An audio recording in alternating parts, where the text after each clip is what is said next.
Welcome to the Center in the City podcast. I'm your host, Wade Brill, and during this series, I'll be interviewing various thought leaders, wellness experts, and humans on how they practice sustainable self-care and mindfulness.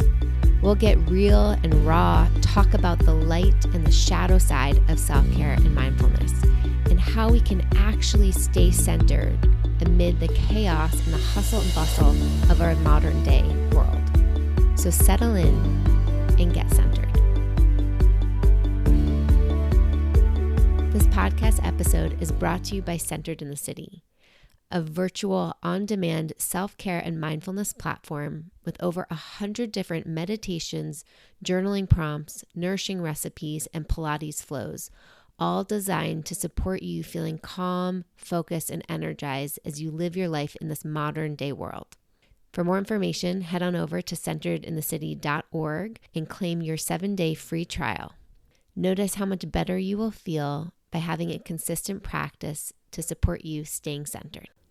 Centered in the City's platform is accessible, easily navigated, and complete.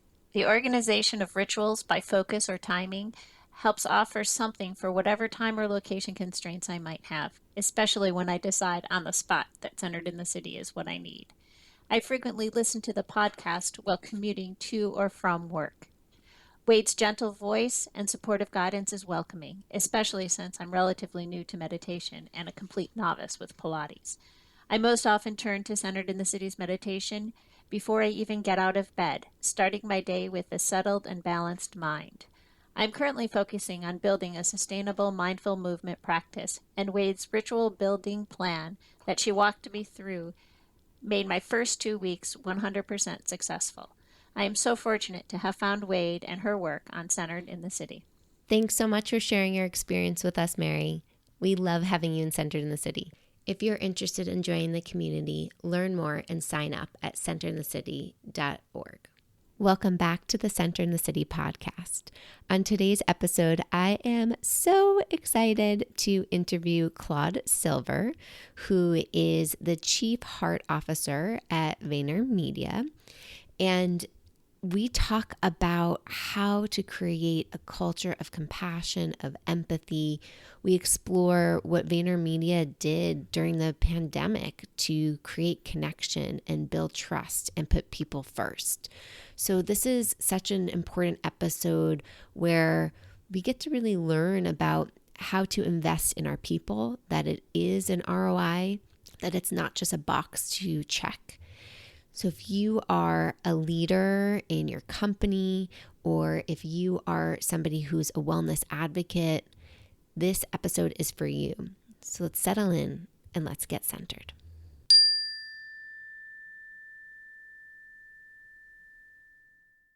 Welcome to the Center in the City podcast.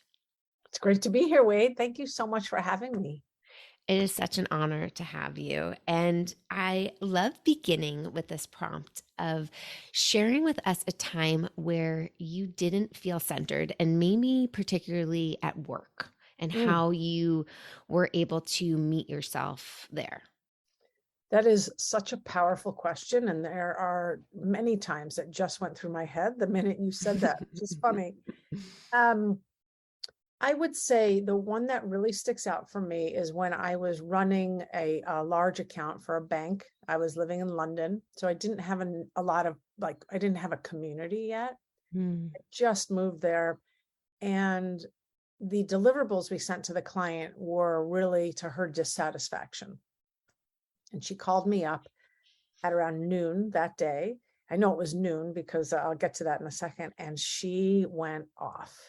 And really, really, it wasn't that she was just attacking the creative and critiquing it. She was attacking the people on the team, which really, really got me off guard, because team is everything. You know, we can always recreate a campaign. You can always put more blue in it, put more red into it.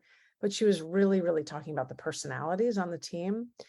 And I felt helpless. And that's not a position I like to be in, nor as a leader do I often feel.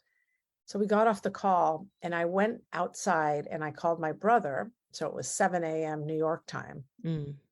noon London time, and just cried and cried and cried. The first time really I had cried at work. Wow. And it shook me to my bones. My imposter syndrome came up, my limiting beliefs, homesickness came up. Do I know what I'm doing? What am I going to tell the team? And that's what happened. And I will say, I ended up calling her. It was a Friday, so I called her on a Monday and set up time to go to dinner and drinks. And we definitely settled it and became colleagues, I would say. How did you support yourself when you were feeling so rattled? I mean, it sounds like you reached out to your brother to find that sense of community connection, Yeah. venting, allowing that release with crying. Crying. It just so happened that the office was right at Hyde Park. And so there was a beautiful serpentine area there. You could walk around the swans and ducks. And I did that for probably a half an hour while I was on the phone with my brother. And that really, I mean, nature really grounds me. I would say fresh air, always taking a beat, getting away from any kind of stimulation that gets me out of myself. So a lot of tabs open or a lot of noise in an office. So I walked for about 30 minutes and then really did feel much, much, much better. And I'm even hearing, I mean, the weekend space, it sounded like created some spaciousness to allow the emotions to cool and then reconnected for drinks. And I want to just highlight there that you weren't resisting the connection. Like, it's like you really were like, how can we build connection here? How can we find a solution and not 1000%. hiding away from the discomfort?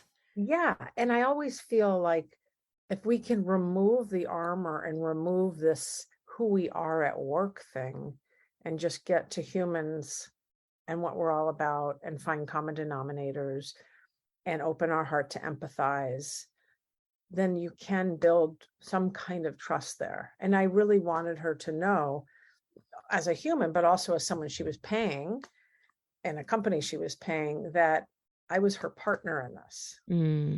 So I felt much better, and we really did remain colleagues for the years I was out there. Well, this brings us to your role at VaynerMedia and being the first chief heart officer. Tell us a little bit about how you got that title or how you created that title. Yeah. Well, it's a great title, and I think It's a great title. the best one in rock and roll. And I always am extremely honored to wear the title. And I think that there are so many of us out there that wear that title and know in our heart of hearts that we are here to be of service, and we are here to keep other people's hearts at the top of mind. So it's always been basically who I am, a mentor, coach, player coach, put me in type of person. I got your back. And I started working for Gary 8 years ago. I was living in London. He moved me to New York. And it was pretty obvious to us that we were two sides of the same coin. We might express ourselves a little bit differently, but our belief in people and our desire to create a culture that eliminates politics and fear is something that was very near and dear to our heart. So he had me start to travel to all of our other offices very early on in my life cycle there, even though my client was in New Jersey and I was in New York. And when I asked him why, that's great, love to go to San Francisco, can stay with friends, so forth and so on, he said, just go do that thing that you do. And it was the first time I had a boss acknowledge that there was something else going on other than my day-to-day job, other than the job that paid my bills. And in fact, what Gary ended up recognizing is that was actually my strength, was to go do that thing that I do rather than running P&L. And I ended up going to Gary a year into my tenure and said, thank you so much. I love this place. I love it here, but I don't want to work in advertising anymore. And he said, what do you want to do? And I said, I only care about people. I only care about the heartbeat of this place. And one thing led to another. I actually resigned. And we went for breakfast, and he said, that's it. You're coming back. You're going to be the chief heart officer. So I think it was, Gary loves to brand things. I think I had said, I only care about the heartbeat of this place. It was pretty obvious that people came to me from different teams to chat when I was no longer working at Vayner. It was like I was working at Vayner. People were always coming and seeing if we could get some time together to take a walk in the park or something. So it was a marriage, I would say, a union of life skills and tools and strengths, I have to say, and strengths. There's not a day that I have a limiting belief or imposter syndrome about how I hold space for someone and what that entails and how important and what an honor that is. And there's tons of days that I have my imposter syndrome poke up about other things, but not when it comes to building relationships.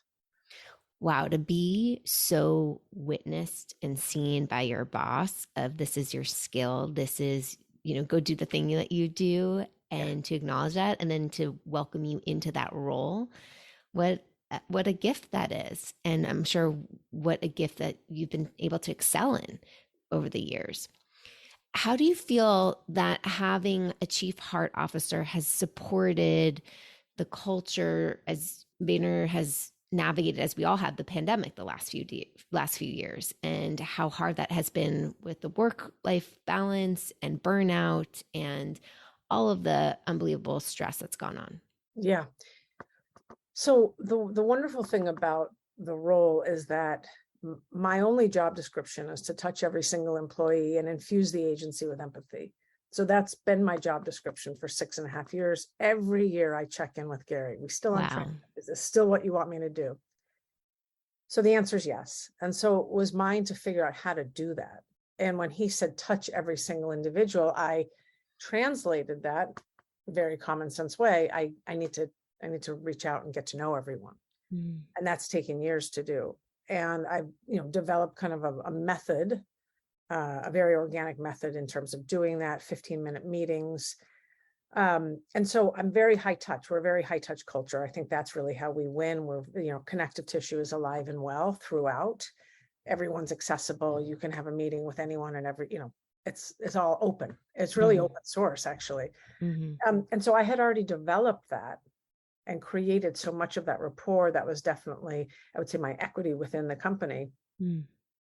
So when COVID hit and I sent everyone home on the 17th of March, 2020, I had already had that, that was already like a garden that I already walked in with people day in and day out. What I needed to do with the help of many other people was scale that very quickly to ensure that people were safe. They were not ill. If they were ill, what could we help them with? Getting them 4G if they had 3G, if they had roommates, all of that. And then, dealing with the real raw emotion that came with all of the instability and anxiety of COVID. And then, of course, Black Lives Matter and the murder of George Floyd. And then, of course, everything else, the AAPI incidents in Atlanta. Now we have Roe versus Wade. Every week, it seems like it's something. Yes. So gun violence. It's terrible, the war in Ukraine. So I believe that as long as we're still touching people in the way that I believe we want to, which is via our hearts, via authenticity, vulnerability, like this is what's going on for me, I can relate, whatever, that this will all work out. I mean, I was talking to someone yesterday and I was explaining that I'm always looking for wellness programs that can hit as many people as possible in the common denominator issues or challenges that we might face, in terms of anxiety, burnout, lack of sleep, all of those things. It's difficult to hit each and every person, 1,600 people, in a bespoke manner because we all do have our own individual issues, but I try to make sure that any of our benefits, any of our programs can reach as many of the masses as possible in a pure way. So that's really it. And continuing to touch base with people and continuing to send, company-wide emails out about, if you need this, then please go here. If you want to talk, please go here. If you need to be off camera, that's okay. Yeah, I feel like a lot of companies are trying to catch up. Like I hear that you laid a lot of the groundwork of finding connection and building connection, planting those seeds in your garden, as you said, pre-pandemic, so that when shit hits the fan, like it did, and it continues to do week after week, that you already have a thread built in, and it sounds like it's pretty stable, like your heartbeat is connecting through. Whereas I know a lot of other companies are struggling because everybody was just dispersed and nobody has really come back to home yet. And so how do they create that sense of connection and empathy and compassion when it can be so easy to hide behind video and in the virtual space that we're working in? So I'm curious if you have any thoughts or suggestions to other HR departments or just other leaders of how to navigate this time. Yeah, absolutely. It's definitely a question that we all talk about. The first one will always be listening.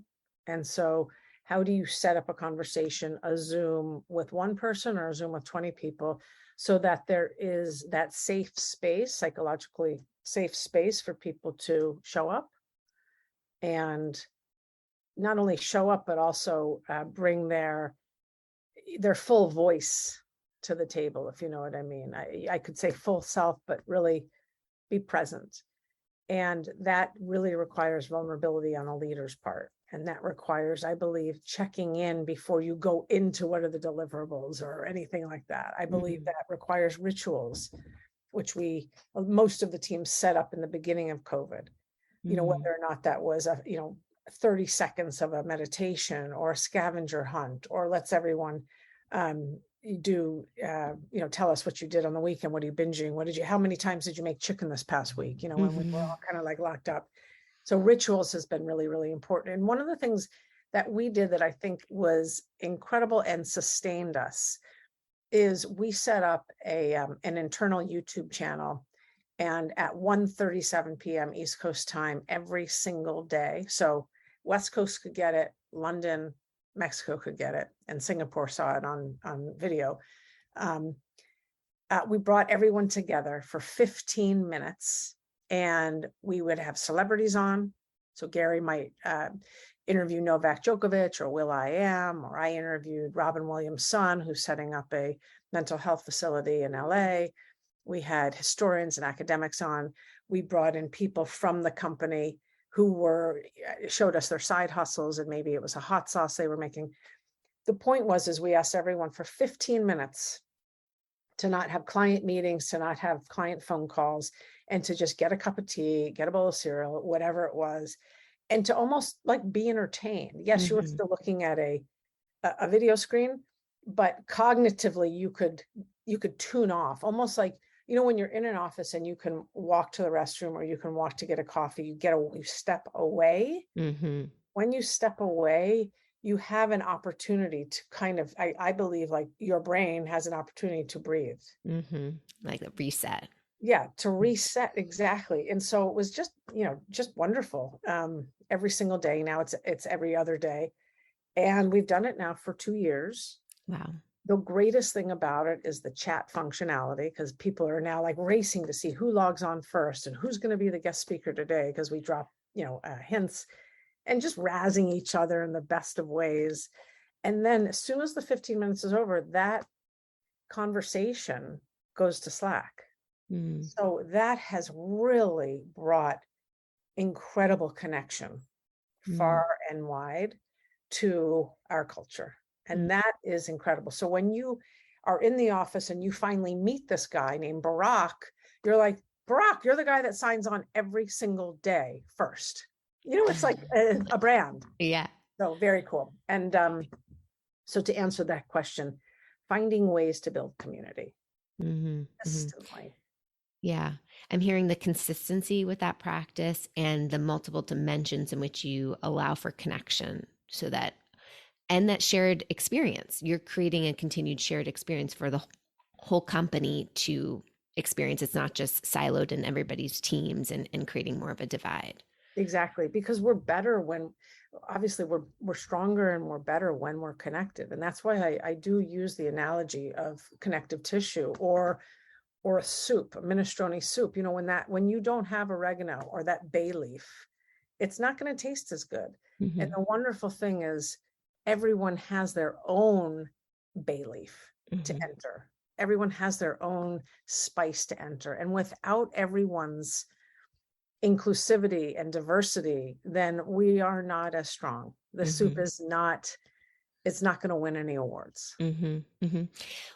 So I heard you say a few minutes ago that leaders get to practice deep listening, like compassionate, empathetic, deep listening. And, there's, of course, articles about how that's a top quality for leaders to have in this day and age. But how do you really convince leaders to be practicing that's not soft skills, or if it is soft skills, that it's not, weak or something, to push off to the side to learn, but that's really an essential skill to being a meaningful, empowering leader, especially in these days? Yes. So those are skills that either someone comes in with naturally, or we need to help them get there. And in order to get there, they need to shake the rust off of wherever they've just come from. And most of the time that has been a place that has had some kind of fearful culture. It has had some kind of anxious culture or unhealthy competition culture. And so the name of our game really is people first. It's not Kool-Aid, it's in the water. It's something that I believe if you are at Vayner, you are absolutely open to receiving an MBA or a PhD or whatever you want in kindness and emotional intelligence and empathy and being the bigger person, turning other people into heroes. So that's who we are. If you come in thinking it's going to be different, it's going to be a rude awakening for you, and it's going to take some time, and it might not be the place for every single leader. So, you and I have no control over changing anyone's behavior other than our own. And so sadly, sadly, I know. I came to accept it a while ago. Yes, exactly.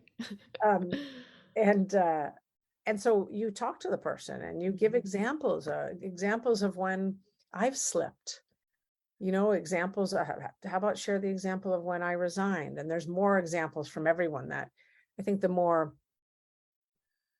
generous we are with our shared experiences and our vulnerability, the happier the place will be, the quicker people will learn. The shortcut here is speed. At the end of the day, we're an agency. We need to get things out the door. We want to be first to market with X, Y, and Z. In order to do that, you need speed as some kind of ROI. But all of these other things have to happen before you get speed. All of the psychological safety, the connection, the belonging, the trust, the warmth, the shared purpose. And then you get into the shorthand, which allows for speed. And so to answer the question, it takes time. It takes conversation after conversation after conversation. It takes setting everyone free. And then, someone coming back to me or Gary and saying, that leader really stepped in it today. Well, tell me about that. And then having a candorous conversation with that leader. And obviously no one comes into work with malintent. But sometimes we come into work thinking that it has to be all about us because that's what we've been trained on in years past and in jobs past. So when you say that you offer support for leaders or people who walk in who maybe have, I love what you said, the rust from their previous experiences that maybe create a little bit more armor in the heart, what sort of training or programming or coaching internally happens to help people tap into their heart and drink the water that's in the system to be this, really compassionate people first culture? Yeah. So in the first 90 days, any leader is going to swarm other leaders. And I mean that in the best of ways. We are going to spend a lot of time with that other C-suite or that EVP of whatever. And that's a commitment that we have. And we have that all, in a spreadsheet and whatnot. So you know what you're doing and when it's your coffee time and all of that stuff, because we learn by osmosis big time. That's a really big part of it. We, up until last year, we had individualized coaching for each and every leader from C-suite down to director, I think, creative director. And so that person had the opportunity to meet with their coach, once a week and go through and talk about whatever they wanted to talk about. It was obviously confidential, and that was hugely helpful. Now we brought on a platform, a company platform called Journey. Mm-hmm. Journey is guided meditation, mindfulness. There's some coaching on there, breathing practices, those types of things. That's open for everyone across the globe. And then there's our people that do ask for their own specific coaches. So there's a number of things to do, but really ultimately you find the thing that works for you, I think, because everyone is different, and we don't want cookie cutter leaders. Like, we don't want cookie cutter people. Mm-hmm. We want the diversity. And so we try to help people land what works best for them. And for some people, they'll ask for a recommendation for a therapist, and if I can offer that, I will. And for some people, they'll want to go to the coach that Joe is going to. Mm-hmm. Mm-hmm. How do you demonstrate for people who are listening that this is an investment? Like, how is this a ROI? Because I think some companies, they hear coaching and they hear meditation and they hear wellness programs and other resiliency and empathy programming can be supportive, but sometimes I notice it's like they're just checking a box. Mm-hmm. Right. Yeah. And it's like, oh, it's Mental Health Awareness Month. Let's offer something, and let's get it in an hour and let's make it really like, and yep, that box is checked. But then that, of course, is not creating the sustainable culture shift. So how do we get people to really realize the investment is, long term and that there is a return? Yeah. When I get asked that question, I always say, tell me what the ROI isn't. Like, what's not the ROI of coming from a we, not I place? Tell me what's not the ROI of being kind, of spreading goodness, of giving someone your attention, or listening actively. You tell me what's not the ROI. Because at the end of the day, the equation I just gave you before, the ROI was speed. Mm-hmm. Speed is a massive ROI, but you need to make sure that you're really working on the well, not the faucet. Like, really connecting with people. That is not cheap and cheerful. That is not like, saw you on Instagram, great, where's your deliverable? You know what I mean? And so spending time with people, there's an it's a business issue. Culture is a business issue. It's everyone's job to cultivate it. I do really firmly believe that we are now seeing with younger millennials and Gen Z that there is a struggle to find talent. Everyone wants to work remotely. People want to architect their own role within a role and company. There are people that want to be the next Mark Zuckerberg or Gary Vaynerchuk and think that they could do that within 3 years. So there's so much patience that needs to be taught, real patience. And that's one of a big leadership lesson I got from Gary early on, was, as much as I know I can go through the alphabet very, very quickly, go from A to Z and find a solution, I miss all of the other opportunities that the other letters give you. And so talent, attrition, retention, innovation, creativity, happiness. Tal Ben-Shahar does a whole study on happiness at work, in the workplace, and the payoff that you get when you are good to one another, when you invest in high performers, when you let people play to their strengths, when you put people on performance plans because you believe in them, when you trust first. Like, I was going to say magical things happen. I don't want it to sound woo-woo. Real connection happens. And when you have that connection, and I'll beat this drum forever, you can create pretty much anything out of that. Yeah. Anything. And people are willing to go into the trenches for one another. Yeah. And that's needed sometimes. Yeah. It baffles me that people don't think that psychological safety and building trust and being seen as a human, how essential that is to being able to work together, being able to collaborate, being able to feel safe enough to be creative or just express themselves authentically, being able to make mistakes and take risks, how that's all so essential. What you just made me think about is the power of words. Mm-hmm. And to your point, you can use words to tick a box, but that's in sand and that will, melt away with the next wave. Or you can use words that have power, but you use them with intention to actually make change, to actually root something into place. Words and labels, they're just boxes most of the time, unless you can follow through with some bravery there behind the words. And I'll share this brief story, which is interesting about words, because it's being clear with our words is a practice in itself. And then how we live those words, right? How we bring it into intention. And so I was having a conversation with a company about doing some mindfulness resiliency work. And we were talking about their company values. And I don't remember if this was the exact company value, but I'm going to say it was like persistence or something like that. And we were talking about, well, how is persistence being lived and talked about? And is that maybe contributing to this culture of burnout and super fatigue right now?